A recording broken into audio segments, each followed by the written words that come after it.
આજે આપણે વાત કરશું ન્યુરોમોડ્યુલેશન વિશે. ન્યુરોમોડ્યુલેશન વિશે વાત કરતાં પહેલાં તમે એકવાર યાદ કરી જો કે શું તમે એવા કોઈ વ્યક્તિને ઓળખો છો કે જેને હાથમાં ધ્રુજારી છે? એ ધ્રુજારીના લીધે એ વ્યક્તિ પોતાનું નામ તો શું એક અક્ષર લખી શકતો નથી, અથવા તો ગરમ ચાનો કપ તો શું એક ઠંડા પાણીનો ગ્લાસ નથી પકડી શકતો કે એ બીકથી કે ઢોળાઈ જશે. તો શું આ બધા વ્યક્તિ નોર્મલ કહેવાય? આપણે એમના બ્લડ રિપોર્ટ કરાવીએ કે મગજનો MRI કરાવીએ તો બી એ નોર્મલ આવે. તો શું આ નોર્મલ કહેવાય? ના, આને ફંક્શનલ ડિસઓર્ડર કહેવાય.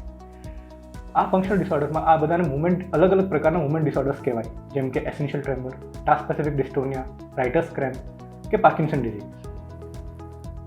આના વિશે વધારે સમજવા માટે આપણે ઇમેજિન કરીએ કે આપણું એક મગજ એક કમ્પ્યુટરના CPU જેવું છે, જેમાં લાખો કરોડો સર્કિટ છે.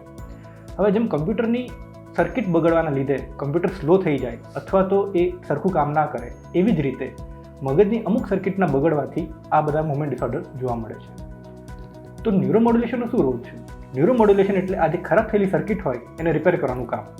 SGP હોસ્પિટલના ડિપાર્ટમેન્ટ ઓફ ન્યુરોમોડ્યુલેશનમાં આ તમામ પ્રકારના મુવમેન્ટ ડિસઓર્ડરની સૌથી એડવાન્સ ટ્રીટમેન્ટ, જેમ કે brain listening, deep brain stimulation DBS અથવા તો સ્પાઇનલ કોર્ડ સ્ટિમ્યુલેશન વગેરે જેવી કરવામાં આવે છે. નમસ્કાર.